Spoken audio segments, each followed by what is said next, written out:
Hi everyone, welcome back to my YouTube channel. আজকে আমরা father সালভের unit 3 করব, ঠিক আছে। ইউনিট 3তে টেক্সটটা ফার্স্ট পড়ে নেব, তারপরে ইউনিট 3তে যা যা আছে অর্থাৎ যে কোশ্চেন অ্যান্সারগুলো আছে সেগুলো করব, ঠিক আছে। আগের ভিডিওতে ফাদার সালভের ইউনিট 1 অ্যান্ড ইউনিট 2 করা হয়েছিল, তোমরা অবশ্যই বাড়িতে পড়ে থাকবে, তাই তো। তাহলে আজকে ফাদার সেলফের ইউনিট 3 টেক্সট ফার্স্ট পড়ব, তারপরে কোয়েশ্চেন অ্যান্সার করব, ওকে। তাহলে ফাদার সেলফের তিনটি ক্যারেক্টার আমরা পেয়েছিলাম, যে চরিত্রগুলো সেগুলো হচ্ছে স্বামীনাথন, আর কে স্বামীনাথনের বাবা, স্বামীনাথনস ফাদার, আরেকজন হচ্ছেন স্বামীনাথনস টিচার অর্থাৎ স্যামুয়েল, তাই তো। আমরা এই তিনটি ক্যারেক্টারকে আমরা এই ফাদার সেলফে পেয়েছি, ঠিক আছে। চলো ইউনিট 3 টেক্সটটা শুরু করা যাক, ওকে।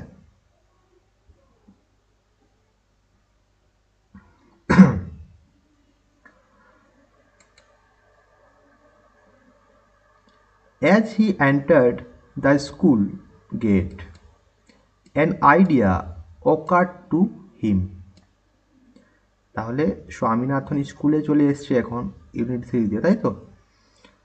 যখনই সে স্কুলের গেটে প্রবেশ করছে, তখন তার মনে একটা ভাবনা উদয় হয়েছে, একটা আইডিয়া এসছে, ঠিক আছে, বুদ্ধি। He would deliver the letter to the headmaster at the end of the day. বুদ্ধিটা কী ছিল? তার বাবা যে চিঠিটা প্রধান শিক্ষককে দিয়েছেন, সেটা সে কখন দেবে বুদ্ধি করলো? না, দিনের শেষে, অর্থাৎ স্কুল যখন ছুটি হয়ে যাবে তখন সে লেটারটা হেড স্যারকে দেবে। There was a chance Samuel might to do something during the course of the day to justify the letter. তাহলে একটা সুযোগ থাকবে যেখানে স্যামুয়েল সারা দিনের মধ্যে এমন একটা কিছু করবে যা চিঠিটির ন্যায্যতা প্রতিস্থাপন করবে, অর্থাৎ সারাদিনে স্যামুয়েল একটা অন্য কোনো কাজ করবে যেটা এই চিঠিতে বা চিঠির সাথে মানানসই হবে, ঠিক আছে, যে ভুলটা করবে আর কি, সেটাই সে তোমার স্বামীনাথন ভাবছে। Swami stood at the entrance to his class. Swami তার ক্লাসের প্রবেশপথে দাঁড়িয়েছিল। Samuel was teaching arithmetic. Samuel sir পাটিগণিত পড়াচ্ছেন ক্লাসে। হি লুকড অ্যাট স্বামী। তাহলে স্যামুয়েল স্যার স্বামীর দিকে তাকালেন। Swami hoped Samuel would called him severally. তাহলে স্বামী ভেবেছিল যে, বা আশা করেছিল, স্যামুয়েল স্যার হয়তো তাকে অনেক বকবেন, ধমক দেবেন, তাই তো, সে লেট করে এসেছে যেহেতু। You are half an hours late, Samuel said. তাহলে স্যামুয়েল কি বলছেন? না, তুমি আধা ঘন্টা দেরি করে এসেছ। I have a headache sir, Swami said. তাহলে স্বামী বলছে, স্যার আমার মাথা ব্যথা করছিল। Then why did you come at all? তাহলে তুমি কেন এলে? যখন তোমার মাথা ব্যথা করছে তাহলে তুমি স্কুলে কেন আসলে? This was an unexpected question from Samuel. তাহলে স্যামুয়েলের কাছ থেকে যে কোশ্চেনটা আসছে এটা কিন্তু অপ্রত্যাশিত ছিল, অর্থাৎ স্বামী ভাবেইনি যে স্যামুয়েল স্যার এই কোশ্চেনটা আমাকে করবেন, তাহলে তুমি স্কুলে আসলে কেন। সে ভেবেছিল কি, আমার গেলেই খুব বকাবকি করবেন। এটা হচ্ছে আনএক্সপেক্টেড, না আশা করা যায়নি যেটা, তাই তো। Swami said, my father said I should not miss school sir. তাহলে স্যামুয়েল বলছে, আমার বাবা বলেছিলেন যে আমার স্কুলে না, তার স্কুল না আসাটা উচিত নয়, অর্থাৎ স্কুলে আসতে বলেছেন। Samuel looked impressed. Your father is quite right. তাহলে স্যামুয়েল স্যার এই কথাটা শুনে মুগ্ধ হয়ে গেলেন, খুশি। তোমার বাবা সম্পূর্ণ ঠিক বলেছেন। You want more parents like him, sorry, we want more parents like him, মানে আমরা তার মতোই, অর্থাৎ তোমার বাবার মতোই আরও বাবা মা চাই যারা তার ছেলেকে বা মেয়েকে স্কুলে পাঠান আর কি, যাতে সে যদি বলে আমি স্কুল যাব না তাও যেন পাঠান, এরকম বাবা মা আমরা চাই। Oh you poor man, Swami thought, you don't know what my father has done to you. তাহলে স্বামী মনে মনে বলছে, oh you poor man, poor man গরিব না, এখানে এখানে হচ্ছে বেচারা, ঠিক আছে, ও বেচারা, অর্থাৎ স্বামী এটা ভাবছে তুমি আমার বাবা সম্পর্কে এত সুন্দর কথা বলছো, তুমি জানো না যে আমার বাবা তোমার জন্য চিঠিতে কি লিখেছেন। All right, go to your seat, ঠিক আছে তোমার জায়গায় যাও। স্বামী স্যাট ডাউন ফিলিং স্যাড। তাহলে স্বামী দুঃখ পেয়ে বসে রইল। He had never meet anyone as good as Samuel. তাহলে স্যামুয়েল স্যারের মতো এত ভালো কারো সাথে তার দেখা এর আগে কখনো হয়নি। অ্যাকচুয়াল স্যামুয়েল স্যার ভালো, ঠিক আছে। The teacher was inspecting the home lesson. তাহলে শিক্ষক মহাশয় যে হোমওয়ার্ক ছিল সেগুলো দেখছেন। To Swami's thinking, this was the time when Samuel got most angry. তাহলে স্বামীর ভাবনা ছিল যে এই সময়টি যখন স্যামুয়েল স্যার সবচেয়ে বেশি রেগে যাবেন, মানে হোমওয়ার্ক দেখার সময়। But today Samuel appeared very gently. কিন্তু আজকে স্যামুয়েল স্যার খুব ভদ্রভাবে কিন্তু হাজির হয়েছেন, মানে তার আজকে বিহেভটা খুব ভদ্র। Swaminathan, where is your homework. তাহলে স্বামীনাথনকে জিজ্ঞাসা করছেন তোমার হোমওয়ার্ক কোথায়। I have not done my homework sir, স্বামী স্যার। স্বামী বলছে স্যার আমি হোমওয়ার্ক করিনি। Why headache asked Samuel. তাহলে স্যামুয়েল স্যার বলছেন কেন, মাথা ব্যথার জন্য, তাই তো। ইয়েস স্যার, হ্যাঁ sir. All right sit down Samuel sir. Samuel বলছে তাহলে ঠিক আছে বসো। When the bell rang for the last period at 4:30, Swami picked up his books and ran to the headmaster's room. যখন 4:30টায় শেষ সময়টির জন্য, শেষ যে পিরিয়ড থাকে সেই ঘন্টা বাজলো, তখন স্বামী তার বইগুলি তুলে প্রধান শিক্ষকের ঘরের দিকে ছুটে গেল। He found the room locked. সে দেখলো যে রুমটা বন্ধ আছে, অর্থাৎ হেড স্যারের রুম আজকে অফ আছে। The peon told him the headmaster had gone on a week's leave. তাহলে ওই পিয়ন বললেন যে হেড স্যার এক সপ্তাহের জন্য ছুটিতে গেছেন। Swaminathan ran way from the place. Swaminathan ওই জায়গা থেকে ছুটতে পালিয়ে আসলো। As soon as he entered home with the letter, father said, I knew you would not deliver it. যখন সে চিঠিটা নিয়ে বাড়িতে প্রবেশ করলো, তখনই সাথে সাথে তার বাবা বলছিলেন আমি জানি বা আমি জানতাম তুমি এটি হেড স্যারকে দেবে না। But the headmaster is on leave, Swami sir. Swami বলছে কিন্তু প্রধান শিক্ষক তো ছুটিতে আছেন। Father snatched the letter away from Swami and tore it out. অর্থাৎ তার বাবা তার কাছ থেকে সেটা ছিনিয়ে নিলেন এবং ছিঁড়ে ফেললেন। স্ন্যাচ মানে ছিনিয়ে নেওয়া, অ্যান্ড টোর মানে টোর ইট আপ অর্থাৎ ছিঁড়ে ফেলা, টুকরো টুকরো করে ফেলা, ঠিক আছে। স্বামীর কাছ থেকে তার বাবা চিঠিটা ছিনিয়ে নিয়ে ছিঁড়ে টুকরো টুকরো করে দিলেন। Don't ever come to me for help if Samuel scold you again. তার বাবা বলছে যে যদি স্যামুয়েল তোমাকে আবার বকাবকি করেন, তিরস্কার করেন, তখন আর সাহায্যের জন্য আমার কাছে আসবে না। You deserve your Samuel, he said. তাহলে তারা বলছেন তুমি তোমার স্যামুয়েল স্যারের জন্য উপযুক্ত অর্থাৎ যোগ্য, তুমি তাকে রিজার্ভ করো। এখানে ওয়ার্ড নেক্সট কি আছে? স্ন্যাচড। স্ন্যাচ মানে হচ্ছে টুক অ্যাওয়ে ফোর্সফুলি, অর্থাৎ জোরপূর্বক কারো কাছ থেকে কিছু ছিনিয়ে নেওয়াকে বলা হয় স্ন্যাচড। ওকে, এখন কম্প্রিহেনশন এক্সারসাইজ আছে। ফার্স্ট কি আছে? Choose the correct alternative to complete the following sentences. তাহলে কারেক্ট অল্টারনেটিভ চুজ করতে হবে, ঠিক আছে। ফার্স্ট কোশ্চেন,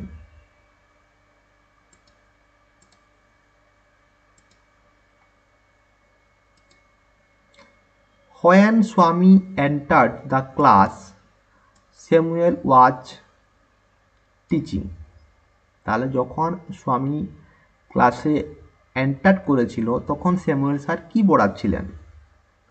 অ্যারিথমেটিক পড়াচ্ছিলেন, পাটিগণিত, তাই তো?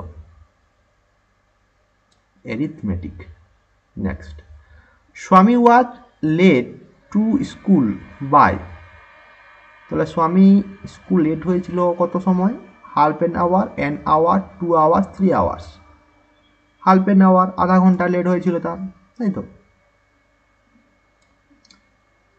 The headmaster was on a leave for 1 day, month, year, week. Week পড়েছি, তাই তো? 1 উইকের জন্য হেড স্যার ছুটি নিয়েছিলেন। Next, complete the following sentences with information from the text. Text থেকে ইনফরমেশন নিয়ে এটা পূরণ করতে হবে। ওকে, চলো তাহলে টেক্সটে কি বলেছে?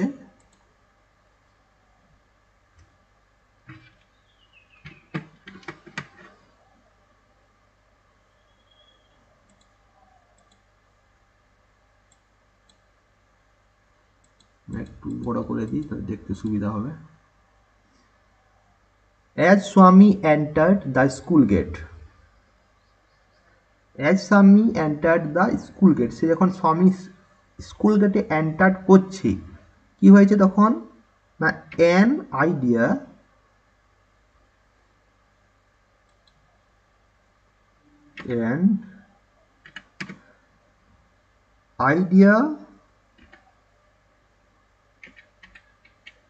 occurred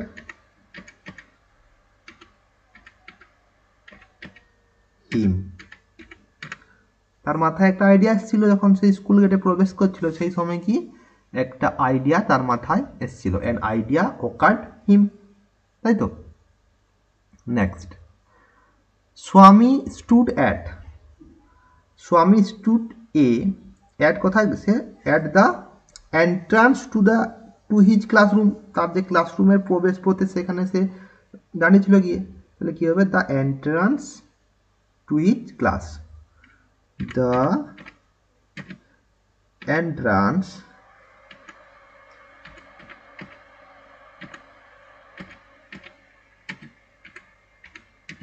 to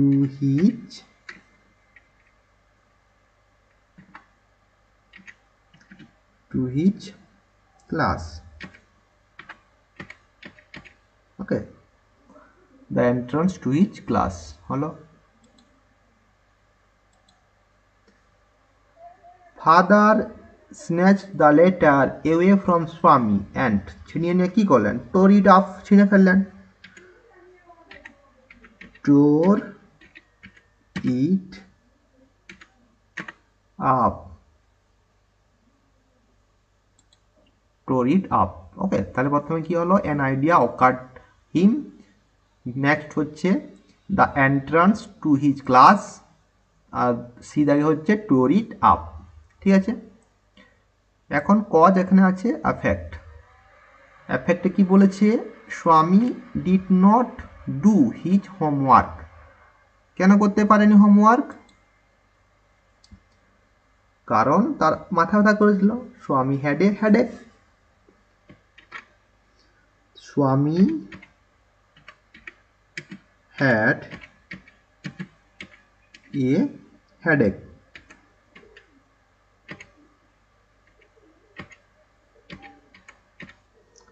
ঠিক আছে, স্বামী হ্যাড এ হেডেক, সেই জন্য সে হোমওয়ার্ক করতে পারেনি। এখন বলেছে স্বামী, কোজে কি বলেছে না, Swami never meet anyone as good as Samuel. অর্থাৎ স্যামুয়েলের মতো এত ভালো বা ভালো মানুষের সাথে স্বামীনাথন এর আগে কখনো দেখা হয়নি বা তার দেখা হয়নি। তাহলে তার এফেক্ট কি হয়েছিল? এফেক্ট হয়েছিল স্বামী ফেল্ট সেট, স্বামী দুঃখ পেয়েছিল। স্বামী ফেল্ট সেট। ঠিক আছে, তারপরে এফেক্টে কি আছে, স্বামী could not deliver the letter. কেন দিতে পারেনি স্বামী লেটারটা? কারণ দ্য হেডমাস্টার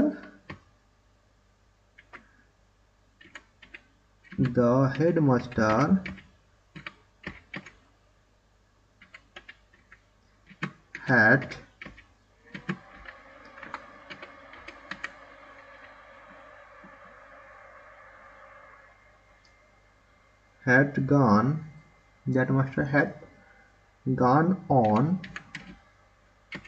a week.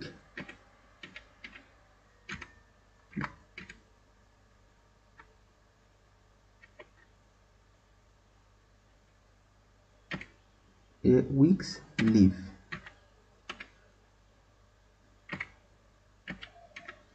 এখানে অ্যাপোস্ট্রফি এস হবে,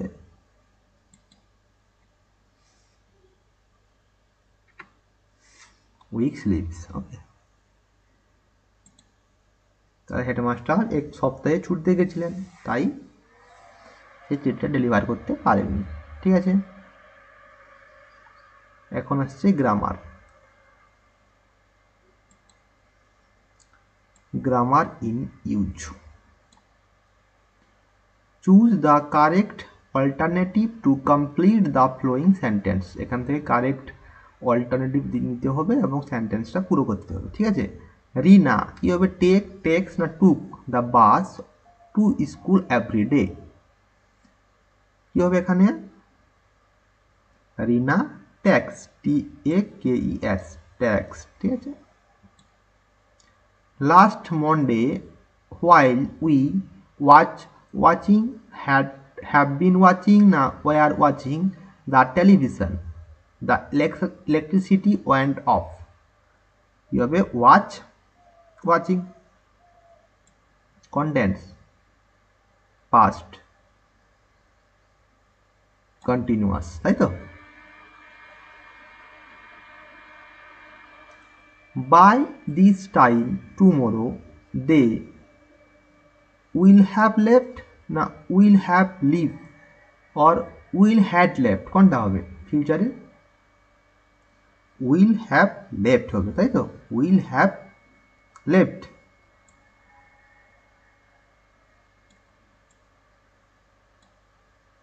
ঠিক আছে, এখন আছে writing, sorry filling the blanks with appropriate article and প্রিপোজিশনটা আছে। Arifa the younger days the two girls. কি হবে, younger of the two girls has correct IIT while days older, while the older one is days engineer, an engineer.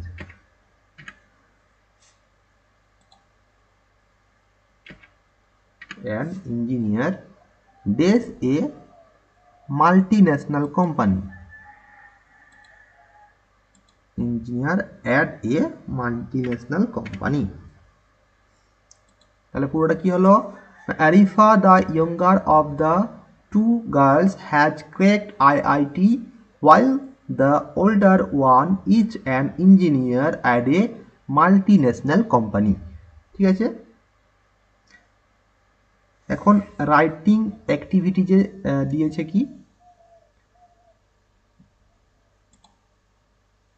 Read the following letters carefully, অর্থাৎ এডিটারকে একটা letter লিখতে হবে, writing activities, ঠিক আছে, ওটাই দিয়েছে, লেখাই আছে বইতে, টেক্সট বইতে কি আছে, read the following letters carefully, প্রথমে লিখতে হবে এদিকে এডিটার, দ্য এডিটার,